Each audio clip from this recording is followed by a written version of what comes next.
کراچی میں شدید گرمی اور حبس کی کیفیت برقرار ہے۔ گزشتہ 36 گھنٹوں کے دوران مختلف علاقوں سے 18 افراد کی لاشیں برآمد ہوئیں۔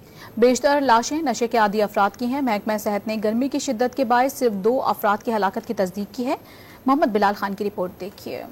شہر بھر میں گرمی کا راج برقرار ہے۔ ریسکیو حکام کے مطابق پچھلے 36 گھنٹوں میں گرمی کی شدت سے 14 سے زائد افراد کی لاشیں ملی۔ لاشیں گلشن، جہان آباد، لیاری، گارڈن اور لائنز ایریا سے ملی۔ ہم نے کل سے اب تک جو ہے ٹوٹل 13 ڈیڈ باڈیز جو ہے مختلف علاقوں سے اٹھائی ہیں چیف ایمبولینس کے ذریعے۔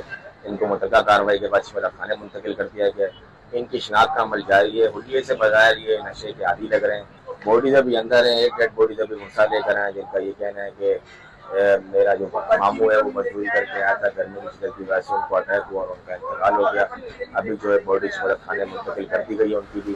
محکمہ موسمیات نے کراچی میں فی الحال بارش نہ ہونے کی پیشگوئی کی ہے۔ بارش اسی لو پریشر ایریا کی موجودگی کے باعث کراچی میں امکان بن رہا تھا، اگر یہ تھوڑا سا موو کر کے نارتھ کی طرف آتا یا کراچی کے ویسٹ کی طرف نکلتا تو ابھی تک تو ایک طرح سے وہ اسی جگہ پر موجود ہے ساؤتھ اور ساؤتھ ایسٹ میں۔ تو جب وہ تھوڑا سا آگے موو نہیں کرے گا اور ساؤتھ کی طرف شفٹ نہیں ہوگا تو پھر بارش کا کوئی ایسا خاص امکان نہیں ہے۔ ترجمان محکمہ صحت سندھ نے گزشتہ 2 روز کے دوران ہیٹ اسٹروک سے صرف 2 اموات کی تصدیق کی ہے۔ آج بھی شہر میں گرمی کی شدت برقرار ہے۔ کیمرہ مین علی جان کے ساتھ محمد بلال خان، ڈان نیوز، کراچی۔